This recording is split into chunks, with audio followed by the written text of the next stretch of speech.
When I watched Fedor in that ring last night, it took me back to when I saw him in Pride in 2006 in Las Vegas, and hearing his body shots hitting Coleman from about 100 rows back. He's not quite what he once was, but it was still great to see him beat up Chael Sonnen. It's great when anybody beats up Chael Sonnen. I can't stand that guy. I'm Nate, he's Rich, and we're trading blows.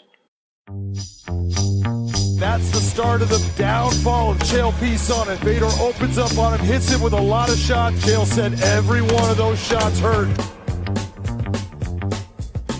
So much news that went down this week. The fallout after, Khabib, Conor, so many things, man. We just got to get into it, bro. Just got to get into it. I just couldn't believe some of the things that I was hearing come out of people's mouths.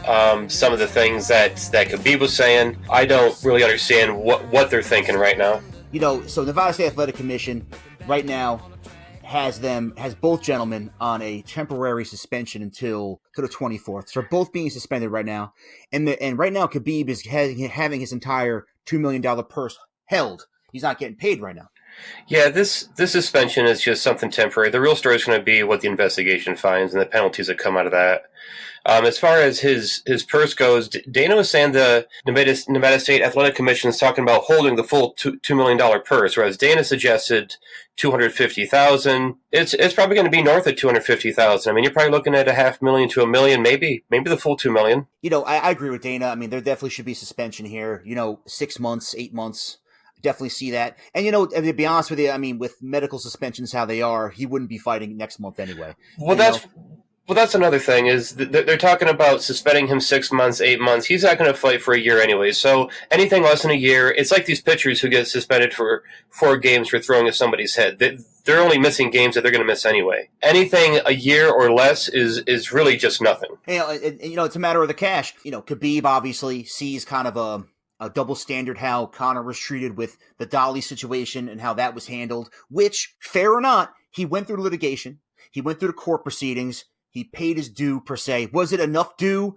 Probably not. Real people probably in jail for something like that, for sure. Not Conor. But in the end, the more I see with this situation, the worse it gets. I mean, footage was just released recently where another one of Khabib's team slapped Dylan Dennis. We put it on our social media. Slapped Dylan Dennis prior to, and had a scuffle, which is what Khabib ended up seeing, which had him eventually jump the cage. So it wasn't Dennis, which is not out of character for him by any means, talking shit. Really, Khabib's team, it's like they had a plan, Nate, and then they jumped the cage, and they start fighting Conor, too. It did seem like a coordinated effort. It did seem like a coordinated effort, for sure.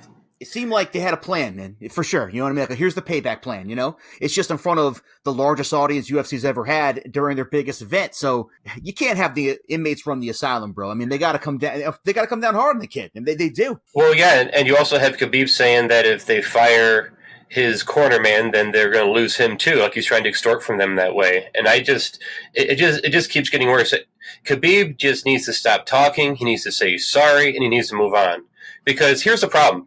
Khabib is like that guy in the room who doesn't get the joke. He doesn't get that Conor is doing all this shtick to promote the fights, to make himself and Khabib more money. He's taking all this stuff to heart like it's prom night.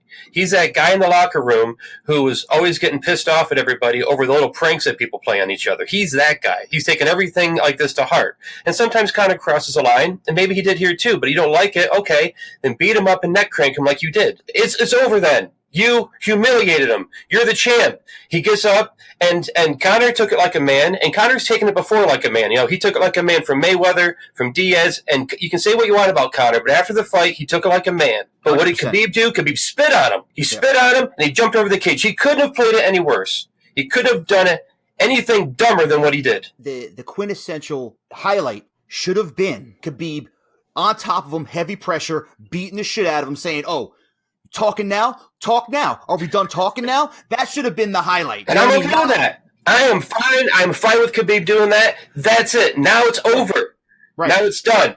Don't go pointing the finger at Conor now when people are asking you about you jumping the cage because now you sound like some 6-year-old who got caught doing something wrong and you're trying to blame others. It's absolutely ridiculous hearing him say those things. But what about him saying this about my family? Him saying this about my country? Dude, don't you get it? Obviously not. Like, what is wrong with this guy? Is he a total moron or what? This guy clearly took I can't blame the guy for not taking things personal. You can't blame everybody. I can understand him getting really mad about it. I can understand him not shaking hands. Then don't shake hands.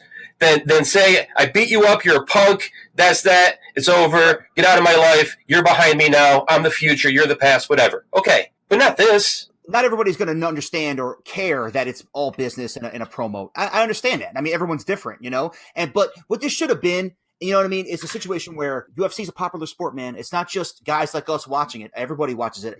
I could have easily had my son sitting next to me on the couch watching it, which I have no problem. My son takes jiu-jitsu, it's no problem. I have no problem with any of that. But this should have been here's how you handle a bully. Like, boom, take care of him. We're done talking now, and that's it. It should have been him getting the belt put around his waist, not this situation. And how can Khabib be pissed off that the UFC wants to take action against your cornerman when he was a scumbag? It jumped into the cage and sucker punches Conor McGregor, who just got done fighting your boy. Like, are we serious? Sucker Punch is one of the most famous athletes in the world. Yo, sucker punch anybody. You're gonna jump in on in the middle of a guy who just got done fighting. He's not even paying attention. He's taking shots to the back of the head, body shots, like some. That guy's done. That guy, he is done. There's no way Dana's gonna let that guy come back. I mean, Paul Daly is kicked out of the UFC forever for a late shot on Josh Koscheck, as he should, should. But there's no way this guy comes back. This guy's a nobody, and this is far beyond worse than that. And for Khabib to say something like that, some people are saying that maybe he doesn't want to be in the UFC anymore. Maybe he wants to go to the WWE, and I don't really believe that. Like, I think Khabib wants to fight these guys, but he needs to give this up with this guy. I mean, this is over. I mean, that's over, dude. If he wants, you can go with him, pack your bags, and go to Bellator. You can. Then do it. If he's really going to stand his guard, I mean, he's on the state TV with Putin. And I am sick of all this crap. I'm sick of all these stupid stories about his dad. He talk about my country. He talk about my father. Gonna discipline him and all this stuff. It is so ridiculous. These are not stories. Let's just move past them and get over it. But hey, 50 Cent offers him $2 million cash to come join a Bellator, which is, obviously 50's got it, and he obviously he's doing what he has to do as a brand ambassador. Good on him. And if Khabib really wants to really take a stand and it really bothers him like that, then, leave the money on the table, go sign with Bellator, and fight like the number 6 and the number 7 155ers in the world. You know what I mean? That's a joke right now. Go fight some, it's just ridiculous. So anyway, moving on. Here is my question. Just 1 second. Here's my question for 50 Cent, though. How many times are you going to pay Khabib $2 million?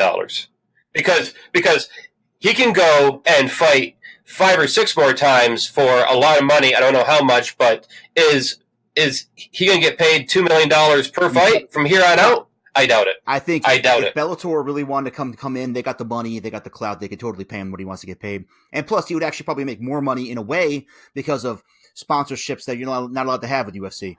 But it's not going to happen. That was just all window dressing. I don't know if I call it all window dressing. I mean, it is more likely than I think people might think. How bad you want to do it, because there is no way the dude, and I'm not even giving him his name. I could sit here and tell you the guy's name. Forget that guy. He's a scumbag. Him and his boy sucker punching dudes in the middle of the cage. You cannot have that guy now fight professionally for your organization. You can't have that. Yeah, that's over. And if that bothers you that much, Khabib, I'm sorry, buddy. It's a wrap. But I would like if you just shut the fuck up, like you were saying, Nate. Swallow it a little bit, like Conor again. But you know what? In a way, this is great, because one thing about this division is I like all these guys, and Khabib might have just turned into a heel, and it's great to have a good heel, especially if he's probably the best in the division. So if he's like a bad guy now, I like that dynamic. So talking about the rest of the division, all these other killers, as we're talking about, unfortunately, Dustin Poirier is out with undisclosed injuries against Diaz. So that fight's off 2:30, unfortunately, and that really caused a lot of shockwave throughout the whole card. Justin Gaethje, who I know you mentioned earlier on Twitter or Facebook, that hey, how about Justin Gaethje? How about him stepping in against Diaz? Looks like Diaz was saying, I'll just wait for Khabib in true Diaz fashion, but whatever. So Gaethje called out Kevin Lee or Alan Quinta for that fight, which would have been awesome. But it turns out that now those two are fighting, are headlining UFC Milwaukee in December. So you're going to have Al and Kevin Lee. Kevin Lee is right there. I mean, people forget about Kevin Lee, but he's like number 5. Like, he's right there too, you know? Yeah, the Lee and Iaquinta fight should be a good one. They're both top 10 guys. They're both probably a winner or two away from a title shot. They fought once before in February of 14, and Al won that fight by unanimous decision. But Lee was 21 then. He's 26 now, and Al's 31, so he's not old by any means. And it's going to be a good one with a lot of implications for the division. And Kevin Lee fought him during his UFC debut. I mean, things are a lot different now. So, and Al's stock rose with his fight against Khabib. So that's going to be a good scrap for sure. For sure. But what was added, now things got adjusted. All right. Now the Sarja Banks, Eubanks fight is off the card, which good decision. I mean, this girl can fight, but that shouldn't be a headliner. Valentina Joanna's back on. Good. That's a real co-main event fight for 230. Yeah, that is a good fight, but, she wasn't happy. Eubanks wasn't happy about it at all, and she shouldn't be. No. I mean, she called Dana and the UFC a bunch of cowards on Twitter, and I don't blame her. I mean, you can't go offering a title shot to someone, finalize the deal, and then take it away for no reason other than to promote another fight. I mean, there's something fundamentally wrong with that. There's no injury, no contract dispute, visa issue, nothing like that. I mean, they want to promote Joanna versus Valentina, which everyone else would rather see. But let's be honest here. That is irrelevant to the fact that this is a grave injustice done to her. That's ridiculous. Well, you're not wrong, but you know what? UFC screwed the pooch even offering it to begin with. I mean, you had to know the climate, take the temperature. No one's heard of this chick. I mean, I agree.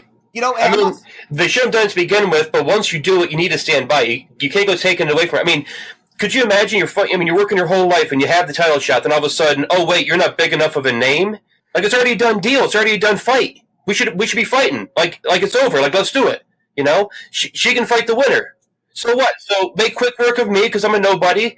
Finish me off in a round and then go fight that person next in 3 months. No, you're totally right. But It's ridiculous. They did say Joanna Valentina first. Then they switched that out to this Eubanks. Then they switched it back. So the whole thing was handled completely incorrectly by UFC brass. I mean, the whole thing was a total screw up. And but if Eubanks is what she thinks she is, she's not going to fight, dude. Make a statement, get back on the mic, and get that title shot the next time. I mean, let's make it happen. I mean, if you should be there, you'll be there, in my opinion. Yeah, and I mean, like with all my griping aside, I mean, I can't wait for the fight. It's gonna be awesome. But meanwhile, we got a crazy main event now too. They finally figured out what a proper main event, which is outlandish. You got DC against Derek Lewis in less than a month.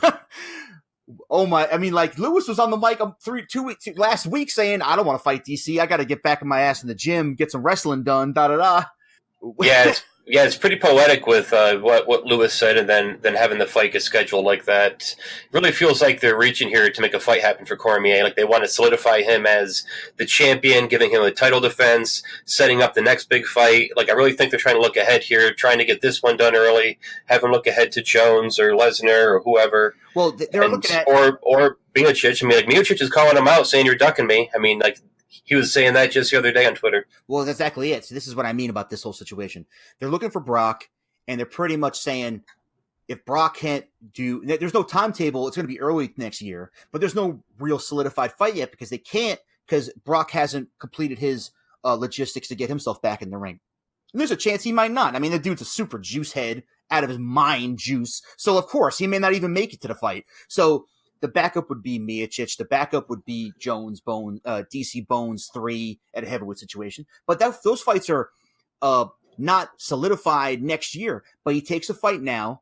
And obviously, if DC loses this fight in 2 weeks or whatever, November 3rd, he loses all those opportunities. He does it because it's going to be a light work for DC. It's going to be light work, Nate. I mean, we're going to talk about it in a couple weeks, but it's going to be light work for the guy. I mean, that's why he took the fight. He wouldn't take a fight against Miocic right now, a fight that he could potentially lose right now on a short notice situation, or Bones. He's going to fight a guy he knows he can freaking high crotch to the ground and beat the crap out of. That's what's going to happen. I mean, yeah, this fight kind of has, like, it's hard for me to take it seriously. If Lewis is going to win this fight, he has to have him knocked out in the first few minutes. He's totally out of shape. He's totally not ready for this fight. And to me, this kind of feels like an indictment on the heavyweight division in a way, because here Lewis has a number two competitor or the number two contender, and He's not even close to winning this fight.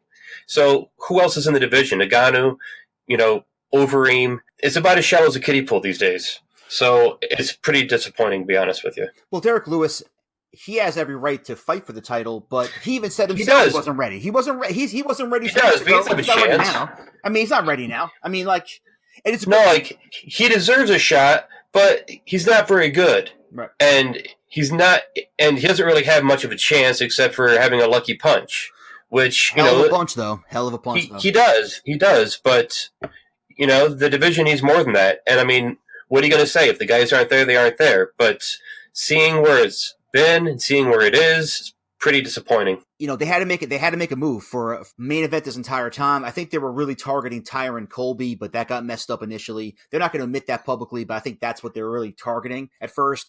That initially fell through, and this whole other thing with Diaz. I think they probably should have made Poirier Diaz, but hindsight, whatever. He's not fighting. But bottom line is, you have to have a title. You can't have Eubanks or even Joanna Valentina as the main event at MSG. You need something bigger, and this is bigger. So finish up the news. Big news. Gustav Bones 2 end of the year card for the vacant 205 title. It hasn't been official yet, but DC is going to get stripped of his 205 title to make way for this fight. It's an official belt. New Year's Eve, pretty much. I mean, I know it's not exactly New Year's Eve, but it's about as close as we're going to get in UFC. Old school main event New Year's Eve fight, Nate. Going to be a great one. Going to be a great one.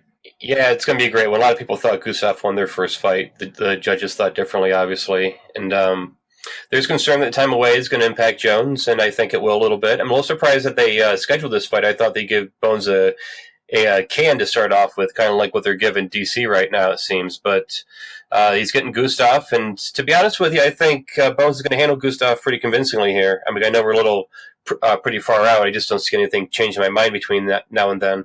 Well, Gustav's been out. Gustav's had to lay off too, though. There's a layoff both ways here. I like Gustav quite a bit. I think Gustav peaked at 95 Bones. I don't think it's going to be as close as it was. Yeah, I mean, that was the height of it. He also gave DC a run for his money too. I mean, that was a very tough fight on DC. It was. He destroyed Rumble. I mean, Gustav, listen, he's a top guy. I mean, it's going to be a great fight. I can't wait for this one. We did have some fights over the weekend, Nate.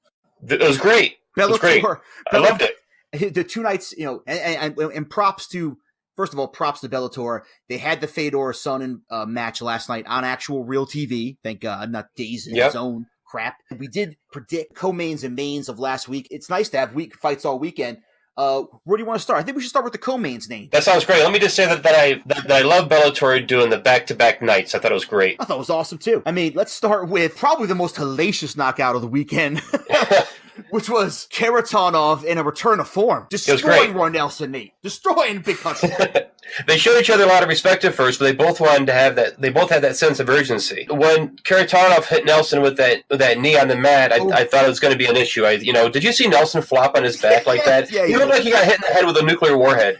I mean, it was ridiculous. I mean, it was so dramatic. Yeah, he was. I almost thought I was going to pull a Chris Weidman there for a second. Oh, man. I love it. I can't wait till Weidman gets on the docket soon, and we're going to get all into that. But but I'm telling you, he did flop. He embellished a little bit. He was telling the ref, and I forget who it was now, but he was saying, I got kneed 3 times. 2 of those knees were actually legal. So, Yeah, one of them was, the one in the middle was close. The first one definitely wasn't close. I mean, the third one was definitely, he was definitely down for the third one. I can't imagine, Karatanov, he fights, like we were saying, he's fighting Russian cage championships, A lot of different rule sets he's fighting in. So, it's probably just force of habit. And to be honest, we all think those kind of things should be legal anyway. I mean, there's no reason why that shouldn't be legal in my mind, but, that's a different matter. Yeah, but Nelson kept going, though. I think I saw him drinking a beer over there in the corner when he was waiting. Did you see that? No. But Karatanov, he looked fucking huge, buddy. Yeah, he did. Big. Really big. He looked great. And he didn't look like comfortable going at it again for a second. It seemed like Roy was trying to take it to him when they started going again, but then Karatanov got him with a couple of those good body shots and started to turn the tables again. Once he hit him with that liver shot, that was the end for him. But he's always had that good liver shot. He used to do that. He did that with who was Merlin Ninja Uha. He got him with that. I haven't seen any of the post fight, but I hope that Roy isn't using the illegal knee as a reason why he lost, because he put it on him. He gave him a couple of those overhand rights, Yeah, no, like he did great, I mean, like I like Roy. I mean, like I want to give him a hard time because he looks like a fat slob and he has the worst rat tail I've ever seen in my life. But that guy, he deserves our respect. I mean, the guy goes out there to fight. He shows a lot of heart and toughness. He showed a lot of heart in there. I didn't like. I mean, like he got a brutal knockout. Like he got the hell beaten out of him. Yeah, and some guys on Twitter are like, has Roy Nelson lost his chin? I'm like, I don't think so. Those uppercuts he was eating, he ate 4 or 5 in a row that were just ridiculous. I mean, you can see his head snapping back. I've seen people fall from one of those. Yeah, and he ate like 4 or 5 right in a row. He took stiff jabs to the uppercuts that were stiff. And then, and the knees, that wasn't just the only knee. He finished it with that crazy knee, but he had a couple nice knees as well. He did. He had a couple really good body shots with those knees. I mean, if anybody out there questioning Roy Nelson's if he's still got a chin, like, he's got a chin, guy. I mean, Karatanov just brings it. You're not respecting Karatanov because that's power. That was probably my favorite fight of the weekend. So going into the other co-main event was Saeed Hawad against Benson Henderson. Not much to say here. It was all Bendo show all day. Yeah, there really wasn't a lot of good action going on here. I mean, like Benson hasn't done that well in Bellator, and he said that before the fight. He said Bellator hasn't seen his best, and good performance by him. Solid performance. Good performance by him. He had a really nice trip in the first period to get him down. He had a nice arm triangle at the end of the second. He almost got him with. He did a good job putting pressure on Saad the whole fight. He had a couple. Saad had a couple pretty good shots, a good punch there in the third, but no, it wasn't all that exciting. I mean, it was pretty good. It wasn't awful. I mean, I enjoyed the action. I enjoyed the action. No, it wasn't terrible. But I mean, you kind of see this with Benson quite a bit. He's a good fighter, but I don't really see him landing huge strikes all that much. I mean, he's a good fighter. It just happens. Well, I mean, he had a game plan, executed it. I mean, he was all over him. He went from every position of strength, from mount to back and all this stuff. Saad kept complaining a couple times throughout the fight about Bendo holding the gloves at one point. He was right there. Do you see that between rounds? They showed that close up there. It was a pretty slick move that Bendo did, but exactly what Conor was doing last week. It was exactly what Conor was doing last week. But I'll say this: we were talking about Dan Miragliotta's incompetence last week, but he's awful. He's awful. I don't know the gentleman that was in the cage for the Bendo Saeed fight, but what a great job by him. He was warning him, he was verbalizing, and then when he was grabbing the cage, Benson, it was right on camera, Bendo grabbing the cage, he broke it up, didn't take the point away because he's like, yo, Ben's winning here, but I'm restarting the position. That's a nice move by the ref. I mean, that's a great job by that ref. It was a great move by him, for sure. That's how you ref. I mean, and you know what? And he had him in the choke, some ground and pound and whatnot, and he let it go a little bit. It wasn't anything outlandish, but the ref controlled the action, and he was communicating well to both fighters. I mean, Saeed, had to really by that time stop complaining and worry about this guy on your back looking to choke you out. I mean, you know what I'm saying? Like, he was complaining too much. Yeah. He was doing too much of it. I mean, like, he was right the first time. I think he should have saved it. Who knows? I mean, like, you're in the middle of a fight. He's just acting out of instinct. But I think the worst part was the grabbing of the glove, like they showed in between rounds 1 and 2. Because he gained position by doing that. Correct. Yeah, he totally it held him transition to that back, which was obviously key. So yeah, so not much to say there. Bendo, he could be fighting Patricky Pitbull again as a rematch for the title. That'll be fun. Now let's get into the main events. Main event Friday night, which was Ryan Bader against Matt Mitrione. Yeah, this one had a lot of question marks for me due to what we thought was going to be a big size advantage. But once they got in the ring in there, I thought that Bader looked to be close to the same size. I mean, he looked big in there. Yeah. And I thought he was going to manhandle Mitrione, and that's what he did. Mitrione never really seemed in it.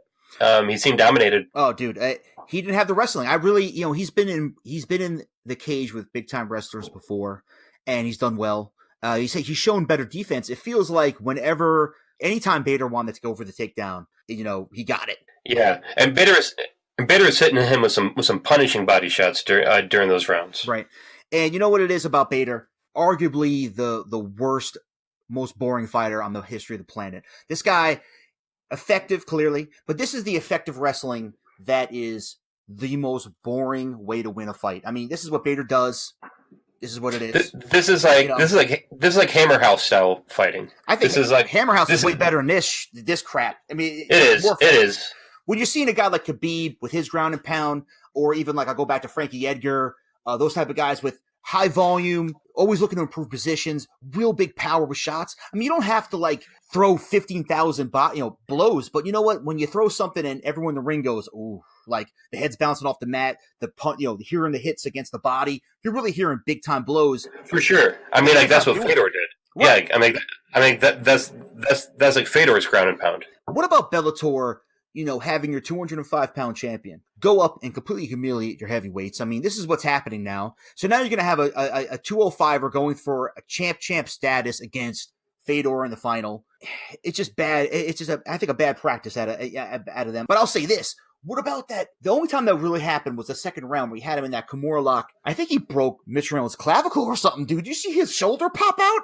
Like, that was bad news, buddy. I saw that, and I didn't really know what it was, but yeah, that did look like something. And like he did have that Kimura pretty good. He cried out and didn't tap and kind of fought his way out of it and continued, to his credit, keep trying to make it happen. But every takedown was just too easy for Bader, man. Too easy. It was way too easy. I mean, Big John called a couple of those rounds 10-8 rounds, which surprised me a little bit because I thought 10-8 rounds the person had to be close to finishing the guy. But I guess if you're just, overly dominant, you get a 10-8 round. Well, round 2 was definitely a 10-8 round. I mean, he almost had that sub. He was very close to tapping, and he literally broke his shoulder, I think. I mean, that was bad news. And now we move on to the other side of the Final Four bracket, the big one.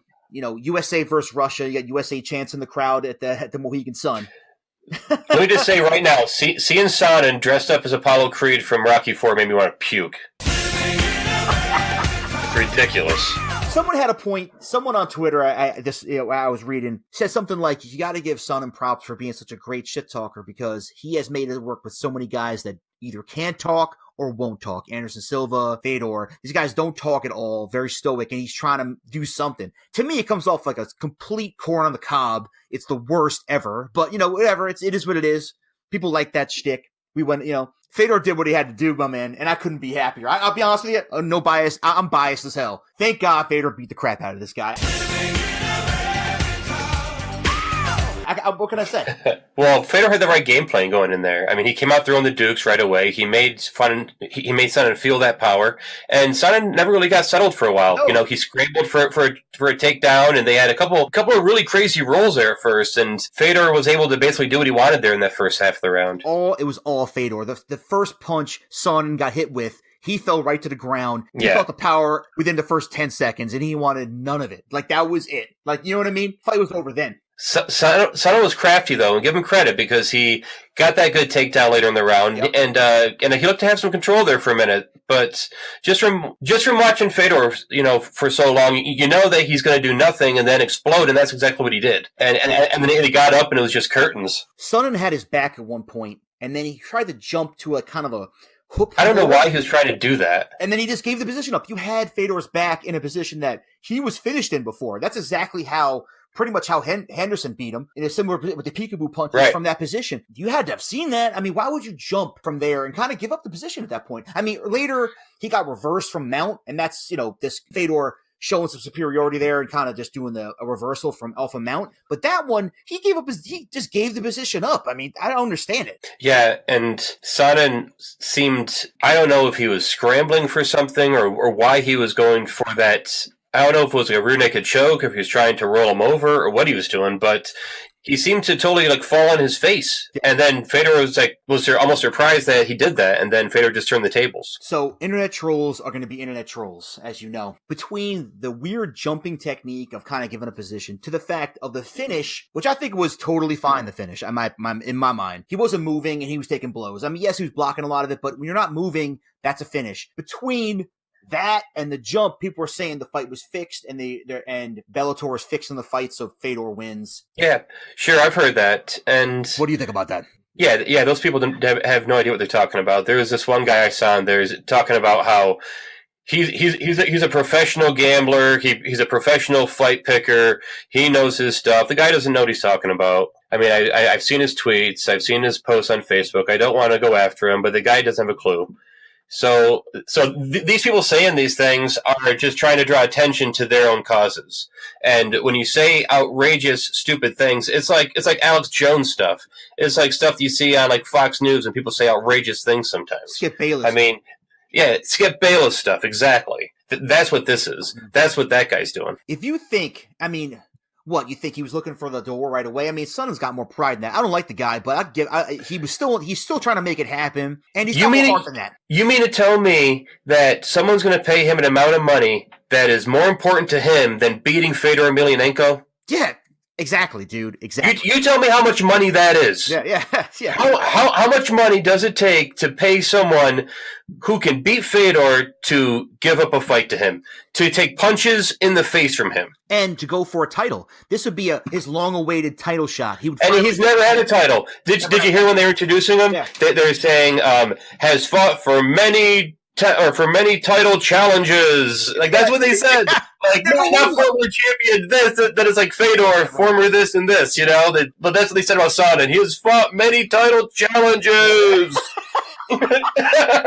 That's freaking ridiculous. In the blue corner, he's fought a lot. What a jerk. He deserves it, though. I don't like him one bit. I'll tell you one thing I really did like. This I really like.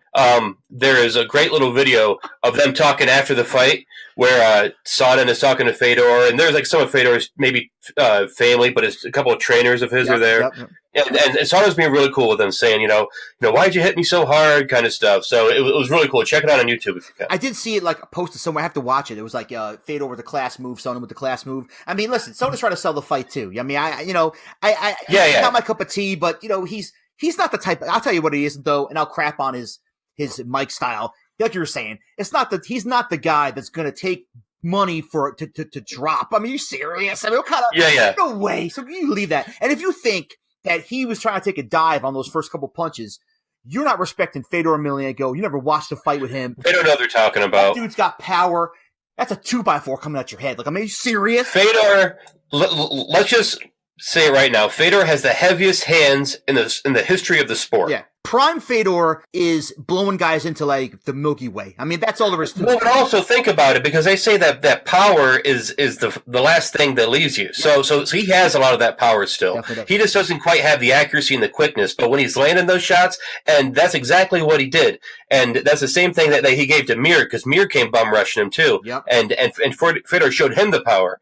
So that could be a new strategy for Fedor. Go in there with Bader, just freaking light him up, give him some of that, some of those hard body shots, because you know that Bader's coming in to try to take you down. Might as well try to light him up, when he's like, going for it. Well, the finals are end of January, so we're gonna have plenty of time to break that down and get into it for sure. But when talking about Grand Prix in general, they're touting this as the Bellator Heavyweight Grand Prix. They just premiered a welterweight Grand Prix with crappy results, honestly. I mean, the first fight was a Douglas Lima against Audrey Korshkov in one of the worst fights you'll see in 2018. But that's fine. It makes me think about, back in the day when we were watching back in college, this and that, doing our thing, the various fantastic true Grand Prix out there. And I really feel Bellator, in a marketing strategy, is calling these tournaments Grand Prix to get guys like you and I, like, perking our interest, like Grand Prix. Like, sure. Absolutely. Check it out. Like, let's look. When you look at it, Nate, I mean, you're talking about a card just like this. Let's get into this heavyweight Grand Prix, Nate. Like, you got half the field as typical 205ers. You got your potential 205-pound champion in Ryan Bader. Now could potentially mollywop your heavyweights and en route to another title. Is this what you really wanted? You didn't want this. You wanted true heavyweights in a tournament. You should have had true heavyweights. Put it, in there. I mean, I saw a great Karatanov. You didn't have Karatanov in the tournament? Like, what? Well, that's one thing that really bothers me, is because we've always wanted to see Fedor and Karatanov fight. I mean, even back in Pride 15 years ago, when they're both in Pride, we wanted to see them fight. Like, I thought they're going to be able to fight. But obviously, it's Karatanov wasn't in the tournament. I mean, when are those guys going to fight each other? You have both of them under contract. Make it happen. Why would you put Ryan Bader, as good as he is, he's a 205-pound champion, why would you put him in the tournament when you could have put a Karatanov in there? Well, I think they're trying to have him be their champ that they can promote and be their banner, their mantle, because he is a good fighter, and he's only 35. I mean, that's another thing. It's like Fedor is 42 and Bader's 35, so Bader has a big advantage on him there. And I'll tell you right now, Fedor was looking tired there against Sonnen for a little bit. For Ryan, obviously, they want to put your 205 champion in there. But in my mind, Rampage has been fighting at heavyweight. Can't fault him for that. He wants to be in it. Chael Sonnen, I think between Chael, Rampage, and Vanderlei, well, not Vanderlei wasn't in it, but guys of that ilk, right?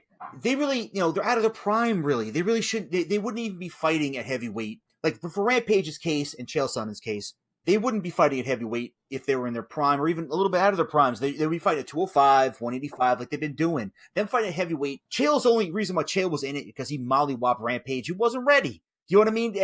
And now he's fighting. Now he's getting in there against Fedor, and the difference was clear. A true heavyweight against a non-guy. You know what I mean? It's bullshit. Absolutely. And what we have now, it seems like Bellator's heavyweights are just 205 guys who can't make 205 anymore. King Mo too, same deal. King Mo was always a 205 fighter, and then now, as of recently, now he's up there fighting Ryan Bader in a heavyweight standpoint when that should have been a 205-pound contenders match. I mean, it just cheapens the whole tournament, Nate. Well, that's just how it's always been with Bellator. The fighters aren't as good or they're older. I mean, these are the guys who can't make it in the UFC, who are no longer in contention in the UFC, or they are all big free agent pickups too. Some of them. Some of them, not many of them. Mousasi and McDonald are probably the only two, really. I mean, Bader is probably a mid-level fighter over in the UFC. I mean, Mitrione's was a big pickup for them. Mitrione's a top 5 fighter. Yeah, I mean, but Mitrione's never really been a title contender. Mitrione's never been the best in the world. Mitrione is right, top five fighter. Okay, a top 5 fighter in a division without many great heavyweights. But you're right, he is a top 5 fighter. I'm saying if you were to put Mitrione left the UFC to sign his free agent signing at Bellator. To be fair to Bellator and Matt, he was in the top 5. I mean, he's right there. So including UFC heavyweights, he's right there, and that's what disappointed me with Ryan Bader in this fight. Yesterday or Friday night rather. You had a situation where you could have had 2 true heavyweights in a rematch that we all wanted to see. As your finals, despite what the whole field was. That was a diluted, half crappy field. You could have finally, the cream roast could have rose to the top, and you had 2 true heavyweights fighting. Instead, now you have a 205er moving up. To his credit, I'm always, this whole episode, I'm crapping on Bader, and he's an excellent fighter. Okay, not exciting, but excellent, and he deserves to be there too. But I just think it was a bad move. Look at this welterweight tournament, Nate. I mean, look at this welterweight Grand Prix. You have a welterweight division with.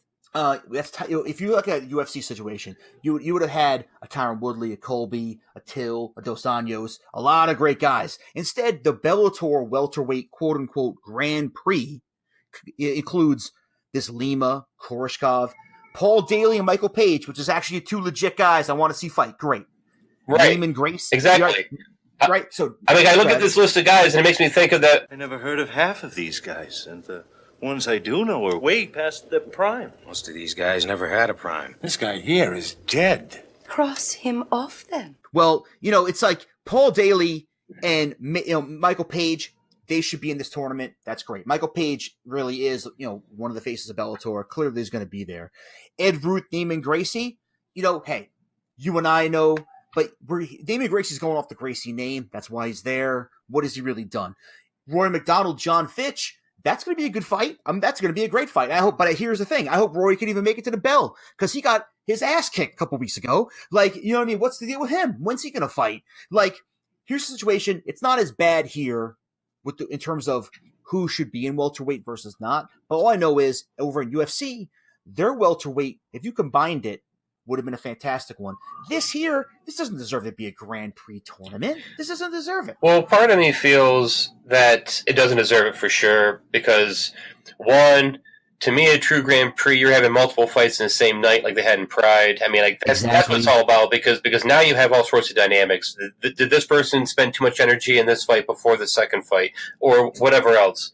But I can't fault Bellator. I mean, everyone loves the words Grand Prix, Having a tournament is a great idea. I love the fact of the tournament, but you're totally right. Like, part of a real tournament, and even when you're wrestling in high school, it's about multiple times in one day. You know what I mean? That's the true dynamic. But I don't think you can do that anymore. I mean, No. you might be able to do it in Japan because I mean that's where they had it before in Pride, obviously. So what if Bellator went and did sanctioned fights in Japan? Could they do something like that there? I'm sure they could, right? And the UFC probably could too, right? Well, they have to go under the unified rules. I mean, yes, they could change things for Japan, but in order to be sanctioned and for the results to matter, in order for the results in Japan to be recognized by athletic commissions here in the States or worldwide, you need to follow the unified rules. So, you know what I mean? So the UFC, if they wanted to, could not go to the Saitama Super Arena and set up the cage and have Pride rules. If they wanted to, they could not do that. If they want to, they can do whatever they want. If they want to actually be a sanctioned situation that, you know, that needs to be recognized by worldwide athletic commissions, they can't. I mean, like, you know what I mean? Like, if you have a league where most of your fights are taking place under unified rules, sure, and they have a one-off tournament, which would be dope, you really can't. You know what I mean? Like, you know, Ryzen, there's a reason, you know, when you look at pound for pound fighters and rankings, you're not seeing Ryzen guys. You're not seeing one championship guys because they're fighting in their own their own ecosystems. You know what I mean? Like their own set of rules. Whereas, you know, this like if you fight up in Canada, like here's the problem right now in a light way. They adapted. They got Hughes and Couture and other guys to really like refine the unified rules and change things a little bit in terms of like use of replay and some of the knee problems and this and that. Not every state has adopted the new version of the unified rules. So that confuses things. So every state's going to do some sort of unified rule, but what are those little nuances that are different? And that causes confusion with fighters, which I think is ridiculous. But that's the thing. It has to be voted on, you know, has to be accepted across the board. You know, so there's a lot of things there. But having a tournament, having two guys fight in the same night, having win twice, they could do that. I mean, you could have a final, you could do a 4-man one-night tournament right now. Not Grand Prix per se, but even a Grand Prix. You could have like the beginning of these Grand Prix, like we talked about, like a Bushido, for example. A couple weeks ago, we talked about Bushido lightweight tournament. Or these other times, you have a bracket, you win twice, you set up a final later in the year. That's awesome. Regardless of the rule set, that's awesome. Could they do that in Las Vegas? Yeah, they could do that in Las Vegas. They could do that. They could have so the UFC could have had a tournament last weekend where Khabib Conor fight, Tony Pettis fight, and then the winners fight. They could legally do that in Las Vegas? Sure. They could legally do that. Wouldn't that be awesome? Oh, dude. I mean, wouldn't that be so much bigger? Having what they normally do, where they normally have the main and co-main be the same weight class in case someone gets hurt, which is a great idea, by the way. But wouldn't it be even better if they had that big little mini tournament where the winners fight? Have those be the two opening fights, and then the main event be that? Wouldn't that be awesome? Well, that'd be, of course, be great. You know, this is what I mean. I think personally, just to put a button on the previous thing, you know, I don't think these tournaments by Bellator really, you know, deserve necessarily to be Grand Prix because you're not involving the world. You're not involving, and also what you were saying earlier, for me to be a true tournament Grand Prix style, in my mind, you have to have a situation where you're fighting twice in the same night. Well, yeah, that's and then set up something else. Like exactly it. Now getting into it, if you, Nate, had an opportunity to book a true Grand Prix in 2018, what would you do? What would what weight class would you have? Would it be open weight? I mean, whatever. What do you think? What if you're going to have one in 2018? No holds barred. What would Nate do? What do you think? Well, with the way that the divisions are today, I would probably. I mean, an open weight tournament would be great, but I can see the pitfalls with that. You can't do it in 2018. I think open weight. What I would do is I would have a Pride style Grand Prix where you're having multiple fights in the same night. I would have it be the 45, 55 combined, but I'd do a catch weight of 50, where from there you can bring in all the guys at 55 who can get down to 50, all the guys at 45 who want to go up, and you can put all those guys in there. Ortega, Holloway, Khabib, Conor, you name it. Ooh. I mean, yeah, in my mind, that's exactly what I was thinking. You know, in terms of the 155-pound division is the cream of the crop in terms of MMA today. They're by far the two best in the world, by far. Right. And I think, I don't think you even have to have a 145 150-pound catch weight. I think you'd have a situation where a lot of these 45ers, like an Ortega, it's only a matter of time before they come 55. I mean, they're big dudes. You know what I'm saying? You could have them just all be 55ers. And you know what? I would expand that. You got a guy like Demetrius Johnson. I would put Demetrius Johnson in that pool. If you want to give me 8 guys, what about TJ? That's what I'm saying. You put TJ at the 45. If you want to have a real, I totally agree with you, Nate. In terms of a real Grand Prix 2018. If TJ wants to be in it, he can be in it. Yeah, you get 8 guys. You get DJ as a pound for pound representation. He's fought at 55 before. You know what I mean? He can come up. Sure. DJ. He's a big guy. You get DJ, TJ. You bring those guys. Holloway, T-City. Holloway, T-City for sure. Aldo, but you even go Tony. I'd like to see Gaethje in there. Oh, dude. I mean, there's so many guys, but you want to be do awesome. Men? You can even do 16. You could do 16, but that's the thing. That's the thing about the Bellator thing, and it drives me crazy. It's like you have this tournament, you're calling it a tournament, but you're having it over the course of a year. Like, I mean, you do like a Pride thing where it's like Bushido goes down in the summer, and then at the end of the year you have the final. That's what you should do. Not this multiple, like, okay, every event is another fight in this tournament. Like they did this welterweight tournament, right? They did the one fight. We haven't had another fight in this tournament yet. You should have had all the first round fights go down the same night. If you're going to do anything, do all the first round fights as a card, and then you move on. You don't do one fight one night, one fight 2 months. So then you forget it's even a tournament. It's like you're pretty much just doing matchups, moving up the ranks anyway. It's not even really a tournament. You know what I mean? In my mind, it's not. Well, because it really kind of feels like what the UFC just naturally does anyway. I mean, doesn't last night or doesn't last weekend kind of feel like a tournament anyways? Like, don't we know that these winners are going to fight each other at some point, and that the losers will probably fight each other at some point? Even though there's a little bit of a round robin thing going on, where they fight each other, in different matchups, obviously, but it's all pretty much a tournament anyways. So what's the difference? If you do a situation where, let's say you you don't want to have 2 fights in one night, which would be, fantastic, right? If you don't want to do that, you have to set it up, where the entire card, the 8 fighters are the main card of your event. You go Grand Prix first round, boom. And then you have, quarter, semifinal. You do it like that. If you're not going to have the guys fight twice in one night, you have them all fight at once. So then, and you settled everything up at that point. You're like, oh, in the next, and then you have them face off at the end of the show. Have the guys face off. Like, okay, here's your quarterfinals, here's your semifinals, right? And then you just go from there.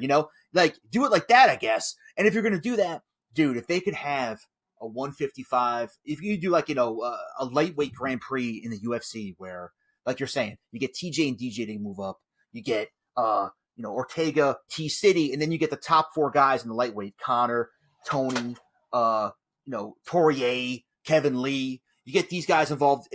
Dude, it would be, oh my God. Even if you don't do twice in one night, which would be, they probably wouldn't do that. Oh my God. It would be a true Grand Prix, and I really wish UFC would go back to some sort of tournament. And you're saying Grand Prix, a true Grand Prix in that, that these are the best in the world. When you're saying Grand Prix, when you talk about back in the day, you know what I mean? Like, you're talking about back in the day, the middleweight total elimination final conflict, Vanderlei Silva. You're talking about the heavyweight critical countdown, Fedor Emelianenko.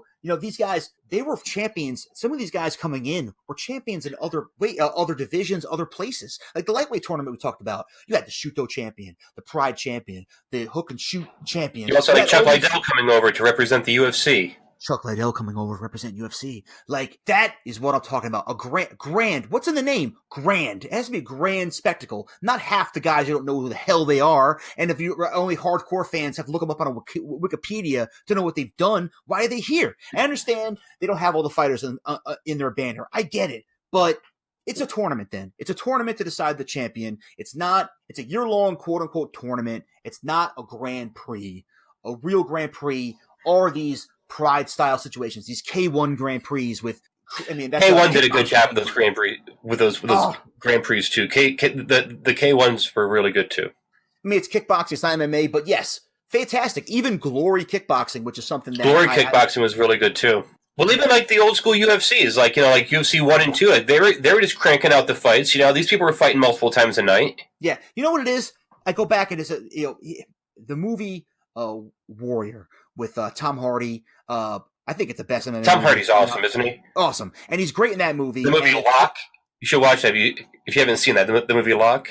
Oh, that was in the car. I haven't seen that. It's awesome. I do want to see that. But I just saw him in Venom. It was awesome. Anyway, he was in that Warrior movie, and I thought that was, a fantastic MMA movie. And the premise of that basically was these guys, millionaires or whatever, they put up a bunch of money themselves to say, you know what, this is Sparta. We're doing a true tournament. All, over the course of like 2 days or a week, whatever it was, like they did a true tournament, and they put in a bunch of money, put it in Atlantic City. And maybe they wouldn't. Maybe at this point with UFC being as big as it is, they couldn't do it. But you're telling me some of these big time, the Mark Cubans, Trump before presidency, these type of big, cash money holders, magnets, they couldn't put a bunch of money up and say, listen, fight for UFC if you want, But if you want to have a real tournament, we'll put up big purses and you come here and fight a real tournament. But these guys don't care. These guys aren't involved in the sport. They have no interest in it. What we need is Dana to have that kind of interest.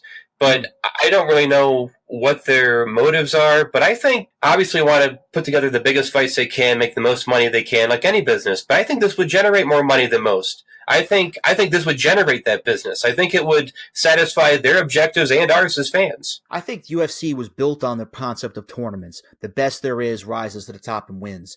It was all of this is real as it gets and style versus style. Now, style versus style is no longer happening, nowadays with the hybrid training. But it was based on a tournament. The whole thing was. And if they can go back, like here's an example, right, Nate? Next month, November 3rd, is the 25th anniversary show of the UFC. 25th anniversary. Why didn't they have, even if it wasn't top dudes, why didn't they have a tournament to celebrate the 25th anniversary? Like, what was this all built on? Tournaments, like Ultimate 96, like big time tournaments. Like, why not? Well, that kind of brings me to what we talked about before with what we're going to do with the profiles that we're going to do, because that would require, what you're talking about would require the UFC to have this strong dedication to its history, which they have the Hall of Fame, but they don't really have that big dedication to its history. When's the last time that you saw a UFC star just hanging out at a UFC or standing up for an applaud or sitting in the booth to talk for a minute? When's the last time you heard any of that? That you had Lydell, Tito, Randy. Old guys, you mean? You mean old guys. Old guys, the legends. Don Fry, Mark Coleman. These guys are around. You wouldn't even have to pay them very much for them to come in and do that. They'd be honored to have that, but they don't do that. The UFC doesn't do that kind of stuff. To have Horace Gracie sit there and break down a fight, who wouldn't want to hear him sit there and talk about Khabib, beating up Conor? Who wouldn't want to hear that? We'd all want to, but the UFC doesn't do that. Well, the issue is that these guys go because they want to make money and they have every right to. They go and sign deals, with other places. Bellator has Hoyce, Natural, Frank Shamrock. They have them under contract. Sure. So they don't have. But there are plenty of guys who are not under contract that they can get. I agree, but here's the thing: why though? But those guys and Bellator are smart on this. They got them under contract. It's like Dana has this like pseudo fake mafia slight to himself that he can't. Tito Ortiz, for example, built your 205-pound division basically, and when he wanted to go someplace else, you took him out of the rankings. You took him off of the Hall of Fame on the website. Just because he left to go to another division doesn't mean you take him out of the Hall of Fame. Like what do we? He's back now, but what is that? You can't do that. Dana takes things way too personally. There are great things that Dana has done for the sport, and we can't really get into Dana too much because there's a lot to say if you want to start talking about the pros and cons of Dana, but they do not have enough sense of nostalgia for as many great fighters as they have. And that kind of brings us back to what we're doing here on Trading Blows by profiling some of these legends of the sport. People who are not necessarily in the UFC Hall of Fame. Some of them are, some of them are not. But these are people that all fight fans should know. Fights that you can go see, and you can get the Fight Pass and see all these great fights. And once you do, you're going to realize that there is a lot more to this sport than what is available on pay-per-view right now. Next week we're going to premiere a brand new segment, Trading Blows Fighter Profile. We're for the people, first of all. We're for the people. We're putting it out there for you guys. We're going to put out 4 fighters. The poll's up already. And what are the 4 fighters, Nate, that we're going to try to profile? It is going to be Kazushi Sakuraba, Igor Vovchanchin, Antonio Rodrigo Minotauro Nogueira, and Kevin Randleman. Those fighters up on all the social medias right now. You can go to your Twitter, our Facebook page, our Instagram, and vote. And we're going to compile that by the end of the week, Thursday, by next week. And we're going to put together the profile for the winning fighter amongst those 4. So please go out and vote. Please check it out. This will be a 30 for 30 style, behind the music style profile on these people. There will be some spoilers involved, obviously. We're going to talk about these guys, where they're from, what they do, their highlights, the fights you need to see, the things that make them great, and the reason why we love them. It's fantastic. So unlike the UFC, we're trying to respect the history, why we're even doing what we're doing right now. And I don't undersell that by any means. I mean, this is really the ties that bind right here, for sure. Well, because it also makes me think of when we see people who just start binge watching a show, like when someone just discovers Breaking Bad or Game of Thrones, you're almost kind of jealous of that person, like they're just discovering this for the first time. They're just being blown away by this for the first time. And I kind of feel like that for many people who don't know these guys, because when you go out there and you watch a bunch of Igor Vovchanchyn fights, you've never seen anything more exciting in your life, But that's true for a lot of these guys. When you go watch Sakuraba fight some of these guys, Sakuraba fighting Renzo Gracie, it's awesome. Perfect example was over this weekend. You saw Karatanov, a guy that right away, myself, you were like, oh man, Karatanov? What? He's back? Like, it brings us back to him fighting Semi Schilt, to him fighting Nogueira and, Ninja Wuha. Yeah, and these guys, if you're just starting to watch it, or you're just watching the card because you want to see Fedor fight Sonnen, you knew about Roy Nelson and UFC, you have no idea how much of a contender this Karatanov was, how of an excellent fighter, and it really, it was mildly surprising how it went down, but he returned to form by him. You wouldn't have no idea what that form was if you don't understand who you're looking at and what he's done. And that's what we're trying to do here on Trading Blows. I mean, we're trying to, educate some of you noobs out there. We're trying to represent the hardcore like us. And, Karatanov will be coming. We'll probably get to all the big fighters at some point, but it's not necessarily the very best fighters of all time. Some of them will be, some of them won't be, but these are great fighters that you should know about. We love to see all the comments on Twitter, on Facebook, and we love to get you guys involved with the show too. It's more than just me, Nate, and I talking. It's you guys too. Well, I can't wait to do this because I love like Netflix documentaries. I love 30 for 30s. Like, this is one of the things I really like about this show. So it's gonna be a lot of fun. Fantastic, man. So we look forward to having you guys back next week. Look for the results in the week on Twitter, or social medias rather. We can't wait to have you back, man. We really appreciate you guys coming out for another show. The feedback, we love it. Don't forget to subscribe. Don't forget to rate and comment. And we'll see you guys next week. See you next week. Like what you just heard? Check us out on Twitter at TBMMAPod or on Instagram at Trading Blows. You can also find us on Facebook at Trading Blows Podcast. And please rate and subscribe on iTunes or wherever you're listening.